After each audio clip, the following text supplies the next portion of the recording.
Bonjour à toutes et à tous, et bienvenue sur notre chaîne. Nous sommes ravis de vous retrouver pour aborder ensemble des sujets qui nous tiennent à cœur, ceux qui touchent à notre santé, à notre bien-être, particulièrement lorsque l'on avance dans ce chapitre passionnant de la vie qu'est l'âge mûr, au-delà de 70 ans. Aujourd'hui, nous allons nous pencher sur un thème d'une importance capitale, un sujet qui, je l'espère sincèrement, vous apportera des clés de compréhension et de vigilance. Il s'agit de ces petits signaux, de ces manifestations parfois discrètes que notre corps peut nous envoyer. Des symptômes qui, à première vue, pourraient sembler anodins, que l'on serait tenté de balayer d'un revers de main en les attribuant un peu trop vite au simple fait de vieillir. Pourtant, mes chers amis, certains de ces signes, s'ils sont ignorés ou banalisés, peuvent en réalité masquer des problèmes de santé sous-jacents bien plus sérieux, voire, dans certains cas, potentiellement mortels, s'ils ne sont pas identifiés et pris en charge de manière précoce et adéquate. L'objectif de cette vidéo n'est absolument pas de semer l'inquiétude ou de vous alarmer inutilement. Bien au contraire, notre démarche vise à vous équiper de connaissances précieuses, à aiguiser votre sens de l'observation vis-à-vis de votre propre corps et à vous encourager, avec insistance mais bienveillance, à ne jamais sous-estimer certains changements, même s'ils vous paraissent mineurs ou passagers. Car vous le savez, après 70 ans, notre corps a accumulé une longue histoire. Il a son propre langage, parfois subtil, et apprendre à le décrypter avec attention et sérieux est l'une des clés fondamentales pour continuer à vieillir en bonne santé, avec vitalité et le plus longtemps possible. Alors, je vous invite à rester bien attentif, car les informations que nous allons partager aujourd'hui pourraient un jour s'avérer extrêmement précieuses, pour vous-même ou pour l'un de vos proches. Le premier symptôme que nous allons examiner, et qui peut sembler contre-intuitif car souvent perçu positivement au début, est une perte de poids inexpliquée, involontaire et significative. Vous savez, ces quelques kilos, voire davantage, qui semblent s'envoler comme par magie, sans que vous ayez consciemment modifié vos habitudes alimentaires, ni augmenté de façon notable votre niveau d'activité physique. On pourrait facilement se réjouir en se disant « Formidable, j'avais justement quelques kilos superflus dont je voulais me débarrasser. » Mais soyons très clairs et vigilants. Une perte de poids substantielle, que les médecins définissent généralement comme une perte de plus de 5% de votre poids corporel total en l'espace de 6 mois à 1 an, et ce, sans raison apparente et identifiable, n'est jamais un phénomène normal ou anodin, surtout après un certain âge. Un tel amaigrissement peut être le signal d'alerte de nombreuses affections sous-jacentes. Certaines peuvent être bénignes et relativement faciles à traiter, mais d'autres sont malheureusement beaucoup plus sérieuses et nécessitent une prise en charge rapide. Parmi les causes possibles, on peut citer diverses formes de cancer, notamment les cancers digestifs comme ceux de l'estomac, du pancréas ou du côlon, les cancers pulmonaires ou encore les cancers hématologiques comme les lymphomes, des maladies inflammatoires chroniques qui consument l'organisme, telles que la polyarthrite rhumatoïde ou certaines maladies intestinales, une hyperthyroïdie non encore diagnostiquée qui accélère le métabolisme, une dépression sévère mais masquée qui coupe l'appétit, ou encore une insuffisance cardiaque ou rénale débutante qui peuvent entraîner une perte de masse musculaire et une altération de l'état général. Un corps qui perd du poids sans effort apparent est très souvent un corps qui est en train de lutter contre une pathologie ou un déséquilibre important. Il est donc absolument impératif, si vous constatez une telle perte de poids, de consulter votre médecin traitant sans tarder afin d'investiguer la cause précise de cet amaigrissement. Ne vous contentez jamais de l'explication simpliste, c'est juste l'âge. Le deuxième signal d'alarme, fréquemment négligé ou attribué à une simple baisse de forme, est un essoufflement inhabituel ou une fatigue persistante et invalidante lors d'efforts physiques qui étaient auparavant réalisés sans difficulté majeure. Vous vous retrouvez soudainement à bout de souffle après avoir monté quelques marches d'escalier que vous gravissiez aisément il y a encore quelques mois. Une simple promenade dans votre quartier, qui vous était agréable, vous épuise désormais plus que de raison et vous oblige à vous arrêter fréquemment. On a très vite fait, et c'est humain, de penser « c'est normal, je vieillis, ma condition physique n'est plus ce qu'elle était ». Or, si cet essoufflement, que les médecins appellent à la dyspnée, ou cette fatigue intense et disproportionnée par rapport à l'effort fourni surviennent de manière nouvelle, s'installent progressivement, ou, pire, s'aggravent rapidement, ils peuvent être les premiers signes cliniques d'une pathologie cardiaque sérieuse, comme une insuffisance cardiaque qui signifie que le cœur ne pompe plus le sang efficacement, une maladie coronarienne avec des artères du cœur qui se bouchent ou une arythmie. d'une maladie pulmonaire significative, telle qu'une bronchopneumopathie chronique obstructive, la fameuse BPCO, souvent liée au tabagisme, une fibrose pulmonaire qui rigidifie les poumons, ou même une embolie pulmonaire, ou encore d'une anémie sévère, un manque de globules rouges qui transporte l'oxygène. Le cœur et les poumons sont les moteurs vitaux de notre organisme. Ils nous fournissent l'oxygène et l'énergie indispensables à la vie. Tout changement notable dans leur capacité à remplir leurs fonctions doit toujours être pris avec le plus grand sérieux. Votre médecin pourra alors diligenter des examens complémentaires pertinents comme un électrocardiogramme, ECG, une échographie cardiaque, une radiographie thoracique, des épreuves fonctionnelles respiratoires ou des analyses de sang pour déterminer l'origine précise de ces symptômes. Troisième catégorie de symptômes à ne jamais banaliser, même s'ils peuvent être source de gêne ou de pudeur.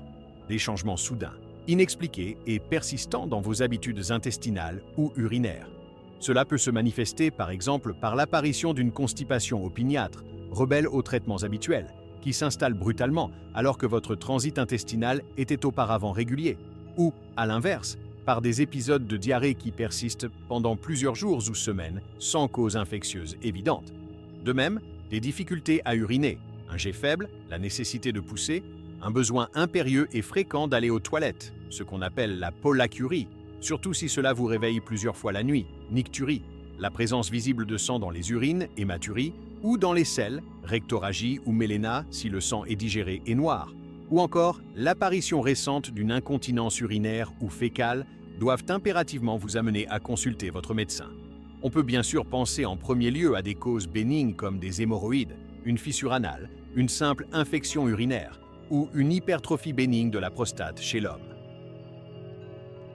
Cependant, ces mêmes symptômes peuvent aussi être les manifestations de pathologies beaucoup plus graves et malheureusement fréquentes avec l'âge, comme un cancer colorectal, l'un des cancers les plus répandus après 50 ans dont le dépistage organisé est crucial, un cancer de la prostate chez les hommes, le cancer le plus fréquent chez l'homme, un cancer de la vessie, souvent lié au tabac, ou encore une maladie inflammatoire chronique de l'intestin, MIS-C, comme la maladie de Crohn ou la rectocolite hémorragique.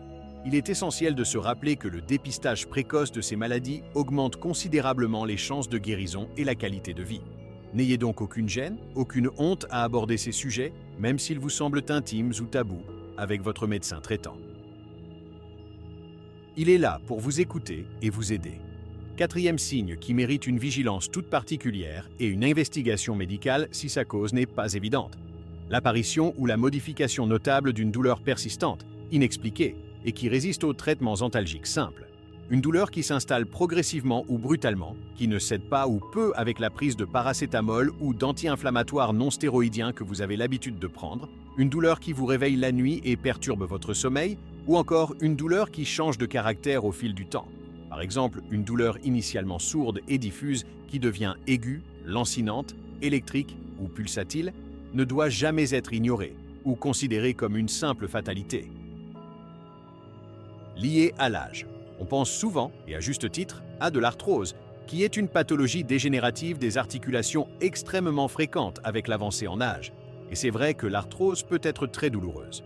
Mais une douleur nouvelle, inhabituelle et tenace peut aussi être le symptôme d'une infection, osseuse, articulaire, d'une fracture passée inaperçue, surtout en cas d'ostéoporose où les os sont plus fragiles, d'une maladie inflammatoire rhumatismale comme une polymyalgie rhumatismale, qui touche souvent les épaules et les hanches chez les personnes âgées, ou une pseudo-polyarthrite rhizomélique, ou, plus rarement mais de manière beaucoup plus préoccupante et grave, d'une métastase osseuse, c'est-à-dire la dissémination d'un cancer, sein, prostate, poumon, rein,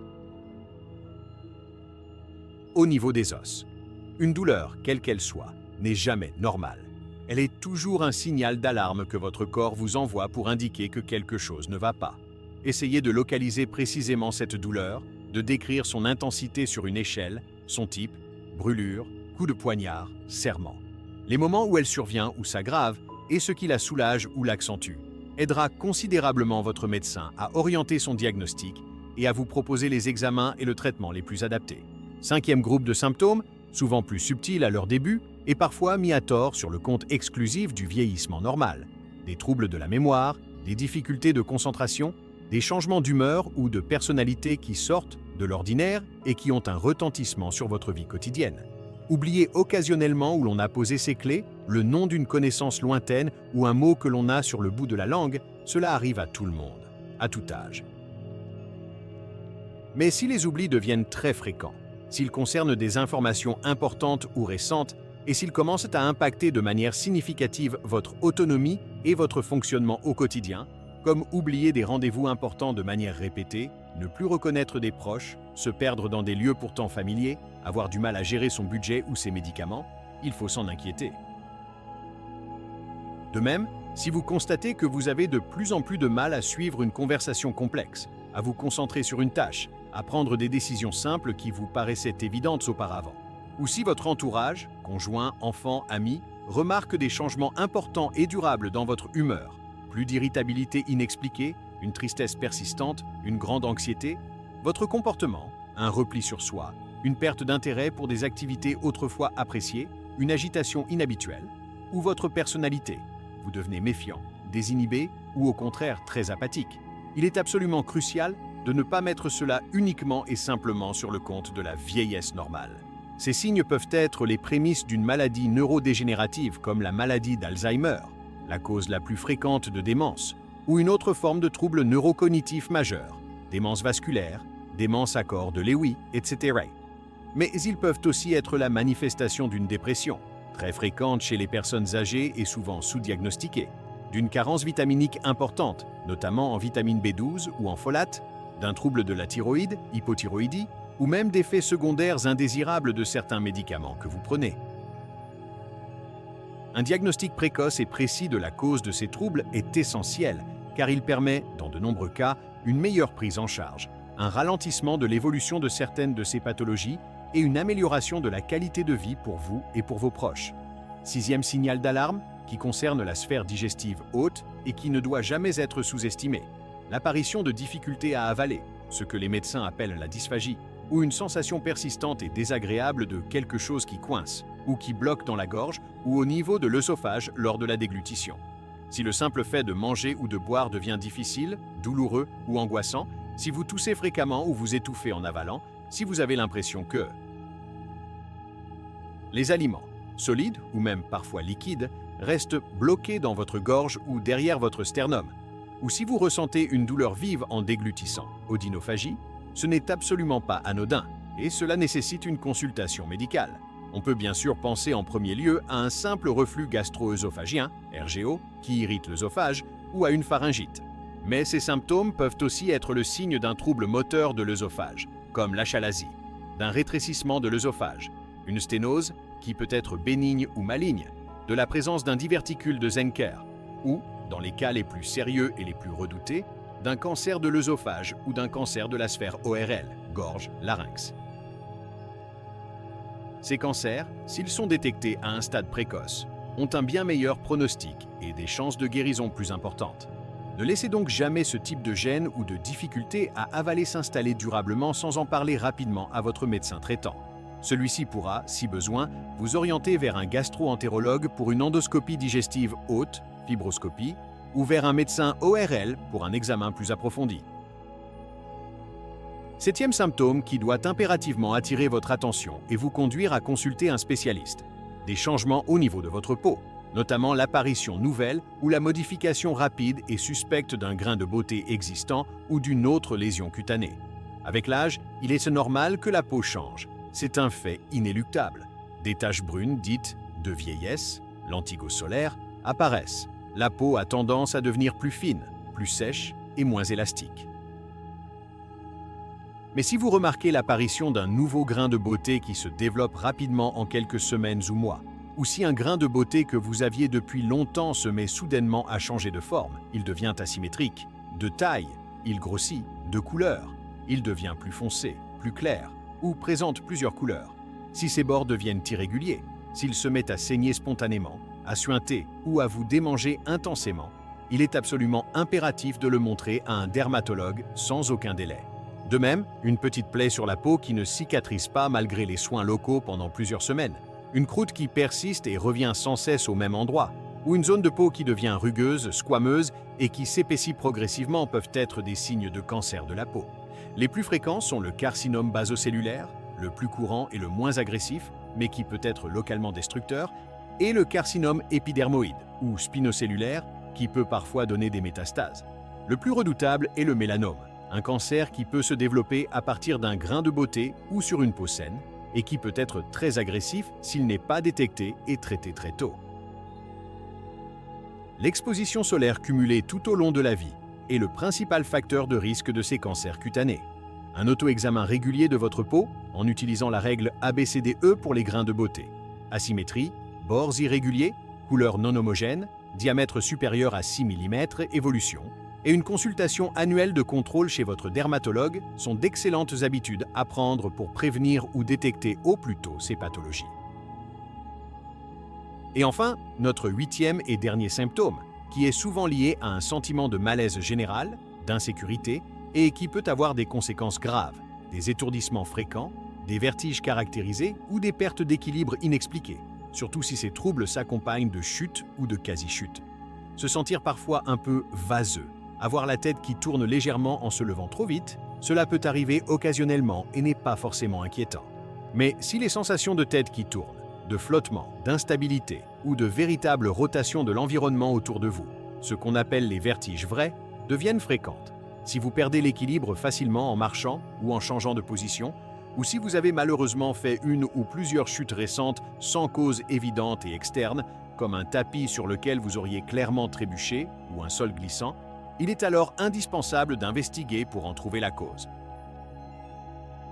Ces symptômes, très handicapants au quotidien, peuvent être liés à des problèmes de l'oreille interne, comme le très fréquent vertige positionnel paroxystique bénin, ou VPPB, souvent déclenché par certains mouvements de la tête, ou encore la maladie de Ménière, à une hypotension orthostatique, une chute de la tension artérielle significative lorsque l'on passe de la position couchée ou assise à la position debout, à des troubles neurologiques, un accident vasculaire cérébral ou AVC, même mineur, une maladie de Parkinson débutante qui affecte l'équilibre, une neuropathie périphérique, à des problèmes cardiaques, notamment des troubles du rythme comme une fibrillation auriculaire qui peut provoquer des malaises, à une anémie, à une hypoglycémie ou encore, très fréquemment, à des effets secondaires de certains médicaments, antihypertenseurs, psychotropes, diurétiques. Les chutes chez les personnes âgées peuvent avoir des conséquences dramatiques, fractures, col du fémur, poignet, traumatisme crânien, perte d'autonomie, peur de tomber, syndrome post-chute, qui conduit à une restriction des activités et à un isolement. Il est donc absolument crucial d'identifier la cause précise de ces troubles de l'équilibre pour la traiter spécifiquement et mettre en place des mesures de prévention des récidives. Voilà, mes chers amis, nous avons parcouru ensemble ces 8 catégories de symptômes qui, bien que pouvant parfois sembler bénins, discrets ou être mis un peu trop facilement sur le compte du vieillissement normal, méritent en réalité une attention toute particulière et une vigilance accrue après l'âge de 70 ans. Je tiens à le répéter avec force, car c'est le message essentiel de cette vidéo. Le but n'est absolument pas de vous faire sombrer dans l'anxiété ou l'hypocondrie, ni de voir des maladies graves derrière chaque petit bobo. L'objectif est de vous aider à développer une saine vigilance, une écoute attentive des signaux que votre corps vous envoie. Votre corps est une machine extraordinairement complexe et résiliente. Il vous a porté pendant de nombreuses années, mais il a aussi, inévitablement, ses fragilités, surtout avec le poids des années qui s'accumulent.